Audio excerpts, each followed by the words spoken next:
ओम श्री कृष्णाय नमः। आप सभी का हमारे YouTube चैनल पर हार्दिक स्वागत है। इससे पहले कि वीडियो को प्यार देने के लिए और कमेंट्स करके मुझे आशीर्वाद देने के लिए आप सबका हार्दिक आभार। आज की कथा में उस प्रसंग का वर्णन किया गया है जब श्री ब्रह्मा जी ने भगवान श्री कृष्ण का उनकी गौओं और बछड़ों का अपहरण कर लिया था। उसके बाद कैसे उन सबको वापस किया, ये जानने के लिए आइए सुनते हैं आज की कथा। भगवान श्री नारायण कहते हैं, नारद, एक दिन बलराम सहित माधव खा पीकर चंदन आदि से चर्चित होकर ग्वाल बालों के साथ वृंदावन में गए। वहां भगवान कौतूहलवश उन ग्वाल बालों के साथ खेल कूद करने लगे। इधर ग्वाल बालों का मन तो खेल में लगा हुआ था, उधर उन सब की गौवें बहुत दूर निकल गई थी। उस समय लोकनाथ ब्रह्मा जी श्री कृष्ण के प्रभाव को जानने के लिए समस्त गौओं, बछड़ों और ग्वाल बालों को भी चुरा कर ले गए। उनका अभिप्राय जानकर सर्वज्ञ और सर्वश्रेष्ठा योगेंद्र श्री हरि ने योगमाया से पुनः उन सब की सृष्टि कर ली, अर्थात उन सभी के नए रूप को वहां पर सृजन कर लिया। उन्होंने बहुत सारी गौवें, बछड़े और ग्वाल बालों की नई सृष्टि कर ली। अब दिन भर गौवें चराकर खेल कूद में मन लगाने वाले श्री कृष्ण शाम को बलराम और ग्वाल बालों के साथ घर चले गए। इस प्रकार 1 वर्ष तक भगवान ने ऐसा ही किया। उधर जो असली गौवें, बछड़े और ग्वाल बाल थे वो तो ब्रह्मा जी ने अपहरण करके अपने पास रखे हुए थे। भगवान कृष्ण ने सोचा कि रखो ब्रह्मा जी, कब तक आप इन सबको रखोगे। तो अब वे प्रतिदिन 1 वर्ष तक गौओं, ग्वाल बालों और बलराम जी के साथ यमुना तट पर आते, शाम के समय सभी के साथ अपने घर को लौट जाया करते। भगवान के इस प्रभाव को जानकर अब ब्रह्मा जी का जो मस्तक था वो भी लज्जा से झुक गया। उन्होंने सोचा कि ये मैंने क्या कर डाला। वे भांडीर वट के नीचे जहां पर श्री कृष्ण बैठे हुए थे वहां पर आए। उन्होंने ग्वाल बालों से घिरे हुए श्री कृष्ण को वहां देखा तो उनकी जो छटा हो रही थी, अब उसका भी ध्यान पूर्वक आप चिंतन कीजिए, मनन कीजिए। ग्वाल बालों के साथ घिरे हुए श्री कृष्ण को जब ब्रह्मा जी ने वहां देखा तो मानो नक्षत्रों के साथ पूर्णिमा के चंद्रदेव प्रकाशित हो रहे हों। गोविंद रत्नमय सिंहासन पर बैठे हुए थे और बड़े मंद मंद मुस्कुराहट से उनका मुख सुशोभित हो रहा था। उनके श्री अंगों में पीतांबर शोभित हो रहा था। ब्रह्म तेज से वे प्रकाशमान थे। उनकी बाहों में रत्नों के बने हुए बाजूबंद, कलाई में रत्नों के कंगन और पैरों में रत्नमय मंजीर शोभा दे रहे थे। 2 रत्न निर्मित कुंडलों की प्रभा से उनके गंड स्थल अत्यंत उद्दीप्त हो रहे थे। श्याम सुंदर का श्री विग्रह करोड़ों कंदर्पों की लावण्य लीला का धाम था। वे मन को मोह लेते थे। उनके श्री अंग चंदन, अगरू, कस्तूरी और कुमकुम से चर्चित थे और पारिजात पुष्पों की माला उन्होंने धारण कर रखी थी। उनकी अंग कांति नूतन जलधर की श्याम शोभा को भी लज्जित कर रही थी। मस्तक पर सदा की तरह मोरपंख का मुकुट विराजमान था और उसमें मालती की मालाओं का संयोग बड़ा मनोहर, बड़ा सुंदर जान पड़ता था। उन परिपूर्णतम शांत स्वरूप परमेश्वर राधा कांत को देखकर श्री ब्रह्मा जी ने अत्यंत विस्मित होकर उन्हें प्रणाम किया। अब वे बार बार उन्हें देखने लगे और उन्हें बार बार ही प्रणाम करने लगे। उन्होंने अपने हृदय कमल में जिस रूप को देखा था वही उन्हें बाहर भी, ठीक उनके सामने भी दिखाई दिया। जो मूर्ति सामने थी वही पीछे और अगल बगल में भी दिखाई देने लगी।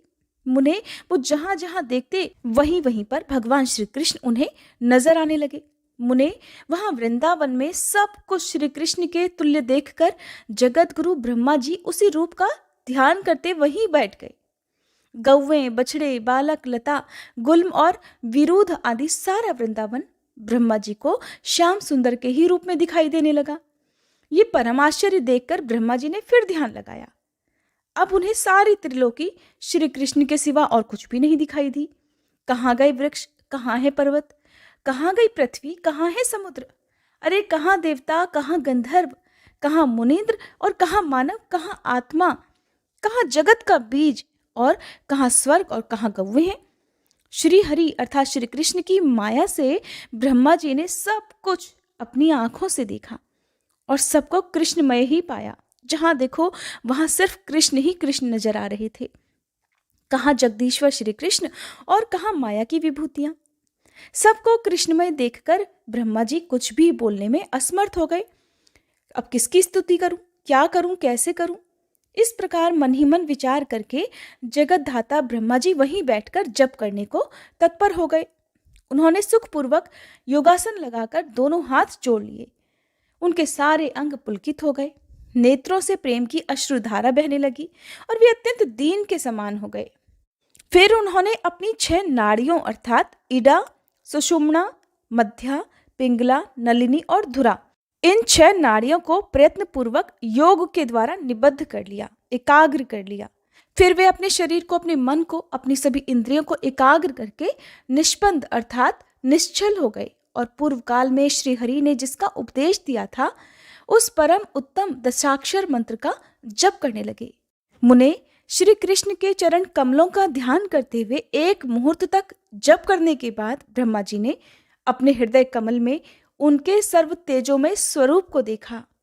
उस तेज के भीतर अत्यंत मनोरम रूप था। 2 भुजाएं, हाथ में मुरली और पीतांबर भूषित श्रीअंग, कानों के मूल भाग में पहने गए मछली के आकार के कुंडल अपनी उज्जवल आभा बिखेर रहे थे। प्रसन्न मुखारविंद पर मंद मंद हंसी की छटा छा रही थी।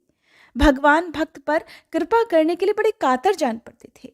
ब्रह्मा जी ने ब्रह्मरंध्र में जिस रूप को देखा और हृदय कमल में जिसकी झांकी की थी, वही रूप बाहर भी दिखाई दिया। वह परम आश्चर्य देखकर उन्होंने उन परमेश्वर की स्तुति की। मुने, पूर्व काल में एकार्णव के जल में शयन करने वाले श्री हरि ने ब्रह्मा जी को जिस स्तोत्र का उपदेश दिया था, उसी के द्वारा विधाता ने भक्ति भाव से मस्तक झुकाकर उन परमेश्वर का विधिवत स्तवन किया। ब्रह्मा जी बोले, जो सर्वस्वरूप, सर्वेश्वर, समस्त कारणों के भी कारण और सबके लिए अनिर्वचनीय है, उन कल्याण स्वरूप श्री कृष्ण को मैं नमस्कार करता हूँ, जिनका श्री विग्रह नवीन मेघमाला के समान श्याम और सुंदर है, जो संपूर्ण जीवों में स्थित रहकर भी उनसे लिप्त नहीं होते, जो साक्षी स्वरूप हैं, स्वात्माराम, पूर्णकाम, विश्वव्यापी, विश्व से परे, सर्वस्वरूप, सबके बीज रूप और सनातन है, जो सर्वाधार, सब में विचरने वाले, सर्वशक्ति संपन्न, सभी के गुरु और सर्व मंगल कारण है, संपूर्ण मंत्र जिनके स्वरूप हैं, जो समस्त संपदाओं की प्राप्ति कराने वाले और श्रेष्ठ हैं, जिनमें शक्ति का संयोग और वियोग भी है, उन स्वेच्छामय प्रभु की मैं स्तुति करता हूँ, जो शक्ति के स्वामी, शक्ति के बीज, शक्ति रूपधारी और घोर संसार सागर में शक्तिमयी नौका से युक्त हैं। उन भक्त वत्सल कृपालु कर्णधार को मैं नमस्कार करता हूँ, जो आत्मस्वरूप एकांत में लिप्त, निर्लिप्त, सगुण और निर्गुण ब्रह्म है। उन स्वेच्छा में परमात्मा की मैं स्तुति करता हूँ, जो संपूर्ण इंद्रियों के अधिदेवता, आवास स्थान और सर्वेंद्रिय स्वरूप हैं। उन विराट परमेश्वर को मैं नमस्कार करता हूँ, जो सार से सारतर, द्रव्य, अपूर्व, अनिर्वचनीय, स्वतंत्र और अस्वतंत्र हैं। उन यशोदा नंदन का मैं भजन करता हूँ, जो आसानी से किसी की दृष्टि पथ में नहीं आते, तर्क के अविषय हैं, जो ध्यान से वश में होने वाले नहीं हैं और नित्य विद्यमान हैं। उन योगींद्रों के भी गुरु गोविंद का मैं भजन करता हूँ, जो रास मंडल के मध्य भाग में विराजमान होते हैं, रासोल्लास के लिए सदा उत्सुक रहते हैं और गोपांगनाएं सदा जिनकी सेवा करती हैं, उन राधा वल्लभ को मैं नमस्कार करता हूँ, जो साधु पुरुषों की दृष्टि में सदैव सत और असाधु पुरुषों के मत में सदा ही असत हैं। भगवान शिव जिनकी सेवा करते हैं, उन योग साध्य योगीश्वर श्री हरि को मैं प्रणाम करता हूँ, जो सुख दुख, सुखद दुखद, पुण्य पुण्यदायक, शुभद और शुभ बीज हैं। उन परमेश्वर को मैं प्रणाम करता हूँ।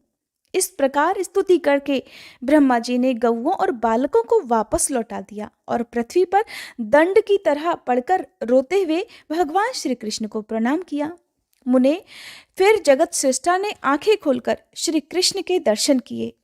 जो ब्रह्मा जी के द्वारा किए गए इस स्तोत्र का प्रतिदिन भक्ति भाव से पाठ करता है, वह इस लोक में सुख भोगकर अंत में श्री हरि के धाम में जाता है। वहां उसे अनुपम दास से सुख और उन परमेश्वर के निकट स्थान प्राप्त हो जाता है। श्री कृष्ण का सानिध्य पाकर वह पार्षद शिरोमणि बन जाता है। भगवान नारायण कहते हैं, उसके बाद जगत विधाता ब्रह्मा जी जब ब्रह्मलोक में चले गए, तब भगवान श्री कृष्ण ग्वाल बालों के साथ अपने घर को गए। उस दिन गौओं, बछड़ों और ग्वाल बालों ने 1 वर्ष के बाद अपने घर पर पदार्पण किया था, अपने घर पर वापस लौट कर आए थे। किंतु श्री कृष्ण की माया से उन सब ने उस 1 वर्ष के अंतर को एक दिन का ही अंतर समझा। गोप और गोपियां उस समय कुछ भी अनुमान नहीं लगा सकी कि उनके साथ क्या हुआ। पहले के माया रचित अर्थात भगवान कृष्ण ने जिन्हें माया से रचा हुआ था, उन बालकों में और आज के वास्तविक बालकों में उन्हें कोई भी अंतर नहीं जान पड़ा। योगी के लिए क्या तो नया और क्या पुराना, सारा जगत कृत्रिम ही है। इस प्रकार श्री कृष्ण का ये सारा शुभ चरित्र कहा गया। फिर जिस प्रकार श्री कृष्ण ने अपनी माया से उन सभी गौओं, बछड़ों और ग्वाल बालों की रचना की थी, उसी प्रकार उन्हें अदृश्य भी कर दिया, क्योंकि उनकी जगह पर अब वास्तविक गोप बाल, गौवे और बछड़े जो आ गए थे। भगवान नारायण कहते हैं, मुने एक दिन आनंद युक्त नंद ने ब्रिज में इंद्र यज्ञ की तैयारी करके सब और ढिंढोरा पिटवाया। उस समय सबको ये संदेश दिया गया कि जो जो इस नगर में गोप, गोपी, बालक, बालिका, ब्राह्मण, वैश्य और शूद्र निवास करते हैं, वे सब लोग भक्ति पूर्वक दही, दूध, घी, माखन, गुड़ और शहद आदि सामग्री लेकर इंद्रदेव की पूजा करें। इस प्रकार घोषणा करवाकर उन्होंने स्वयं ही प्रसन्नता पूर्वक सुविस्तृत रमणीय स्थान में ध्वजा के लिए बांस गड़वाया। उसमें रेशमी वस्त्र और मनोहर मालाएं लगवाई। चंदन, अगरू, कस्तूरी और कुमकुम के द्रव से उस यष्टि को अर्थात उस जो बांस गड़वाया था ध्वजा के लिए, उसकी पूजा की, उसे चर्चित किया, उसे सजाया गया। नंद जी ने स्नान और नित्य कर्म करके भक्तिभाव से 2 धुले हुए वस्त्र धारण कर लिए और पैर धोकर वे सोने के पीढ़े पर विराजमान हो गए। उस समय नाना प्रकार के पात्रों के साथ ब्राह्मण, पुरोहित, गोप, गोपी, बालक, बालिका उपस्थित हो गए। इसी बीच में वहां नगर निवासी भी बहुत सारा सामान एकत्र करके अनेक प्रकार की भेंट पूजा लिए हुए आ पहुंचे। फिर ब्रह्म तेज से जाज्वल्यमान वेद वेदांगों के पारंगत विद्वान और शांत स्वभाव गर्ग जी, जैमिनी जी, कृष्ण द्वैपायन जी आदि बहुत से मुनिगण अपने शिष्यों के सहित वहां पर पधार गए। और भी ब्राह्मण, क्षत्रिय, वैश्य, शूद्र, बंदी, भिक्षुक आदि वहां आए। गोपराज नंद ने उठकर सभी का आदर सत्कार किया और वहीं पर भोजन बनाने में निपुण रसोइये ब्राह्मणों के लिए भोजन तैयार करने लगे। रत्न द्वीपों की और धूप की जगमगाहट, सुगंधी चारों ओर फैल गई। पुष्प मालाओं से स्थान सज गए। तरह तरह की मिठाई, पकवान, मीठे फल, हजारों लाखों घड़े दूध, दही, घी, मधु, मक्खन आदि इकट्ठे हो गए, क्योंकि वहां पर तो दूध, घी या दूध से बनी हुई सामग्रियों की कोई कमी ही नहीं थी। लाखों करोड़ों की संख्या में वहां गौवे जो थी। अब सुरीले बाजे वहां बजने लगे। तरह तरह के सोने चांदी के बर्तन, श्रेष्ठ वस्त्र, आभूषण, स्वर्ण पीठ आदि लाए गए। सभी चीजें अगणित थी, इतनी संख्या में थी कि उनकी गिनती ही नहीं की जा सकी। अब वहां पर बहुत खुशी से मंगलगान होने लगे। इसी बीच बलराम और ग्वाल बालों के साथ साक्षात श्री कृष्ण बड़ी तेजी से वहां आए। उन्हें देखकर सब लोग बड़ी प्रसन्नता से खिल उठे और खड़े हो गए। श्री कृष्ण अपने खेल कूद के मैदान से लौटकर आ रहे थे। उनका शांत सुंदर विग्रह बड़ा मनोहर था। अब जगदीश्वर श्री कृष्ण उन सभी के बीच में रत्नमय सिंहासन पर बैठे, मानो शरतकाल के चंद्रमा तारामंडल के बीच में भासमान हो रहे हो। वह महोत्सव देखकर नीति शास्त्र विशारद श्री हरि ने अर्थात श्री कृष्ण ने अपने पिता से तत्काल ऐसी नीतिपूर्ण बात कही जो अन्य सभी लोगों के लिए बड़ी दुर्लभ थी। श्री कृष्ण बोले कि उत्तम व्रत का पालन करने वाले गोप सम्राट, आप यहाँ क्या कर रहे हैं? आपके आराध्य देवता कौन है? इस पूजा का क्या स्वरूप है और इस प्रकार पूजन करने पर कौन सा फल प्राप्त होता है? इस फल से कौन सा साधन सुलभ होता है और उस साधन से भी कौन सा मनोरथ सिद्ध हो जाएगा? अगर पूजा में भी विघ्न पड़ जाए और देवता रुष्ट हो जाए तो क्या हो सकता है? या अगर देवता संतुष्ट हो तो वे इस लोक और परलोक में कौन सा फल देते हैं? विप्र रूपधारी श्री हरि नैवेद्य को साक्षात ग्रहण करते हैं, इसलिए ब्राह्मण के संतुष्ट होने पर सभी देवता भी संतुष्ट हो जाते हैं। इसीलिए कहते हैं किसी भी व्रत में, पूजा पाठ, यज्ञ आदि, हवन आदि में किसी भी ब्राह्मण को घर पर बुलाकर भोजन करवाना, अपनी सामर्थ्य के अनुसार उन्हें दान दक्षिणा देकर संतुष्ट करने से ही किसी भी व्रत, हवन, पूजा पाठ की सफलता प्राप्त होती है। वो बिना किसी विघ्न के सफल हो जाता है और जिस मनोरथ के लिए यज्ञ हवन आदि कराया जाता है वो भी सफल हो जाता है। जो ब्राह्मण के पूजन में लगा हुआ है उसके लिए देव पूजा की क्या आवश्यकता है। जिसने ब्राह्मणों की पूजा की है उसने संपूर्ण देवताओं की पूजा संपन्न कर ली। देवता को नैवेद्य देकर जो ब्राह्मण को नहीं देता है उसका वह नैवेद्य भस्म के समान हो जाता है और पूजन निष्फल हो जाता है। देवता का नैवेद्य अगर ब्राह्मण को दिया जाए तो उस दान से वह निश्चय ही अक्षय हो जाता है और उस अवस्था में देवता संतुष्ट होकर देने वाले को अभीष्ट वरदान देकर अपने धाम को जाते हैं। जो मूर्ख देवता को नैवेद्य अर्पित करने के बाद ब्राह्मण के दिए बिना स्वयं ही खा लेता है, यानी कि ब्राह्मण को भोजन कराए बिना या उस नैवेद्य का दान किए बिना खुद ही उसे पहले ग्रहण कर लेता है, वह दत्तापहारी अर्थात देकर छीन लेने वाला है और देवता की वस्तु खाकर नरक में जाता है। जो भगवान विष्णु को अर्पित ना किया गया हो वह अन्न विष्ठा और जल मूत्र के समान होता है। ये क्रम सभी के लिए है, ये नियम सभी के लिए है, परंतु ब्राह्मणों के लिए विशेष रूप से इस पर ध्यान देना उचित है। अगर नैवेद्य या भोज्य वस्तु देवता को न देकर ब्राह्मण को दे दी गई तो देवता ब्राह्मण के मुख से ही उसे खाकर संतुष्ट होकर स्वर्गलोक को लौट जाते हैं।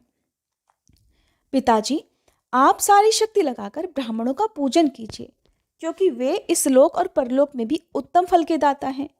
जो श्री हरि की आराधना करने वाले ब्राह्मण हैं वे तो उन्हें प्राणों से भी अधिक प्रिय हैं। हरि भक्त ब्राह्मणों का प्रभाव श्रुति में दुर्लभ है।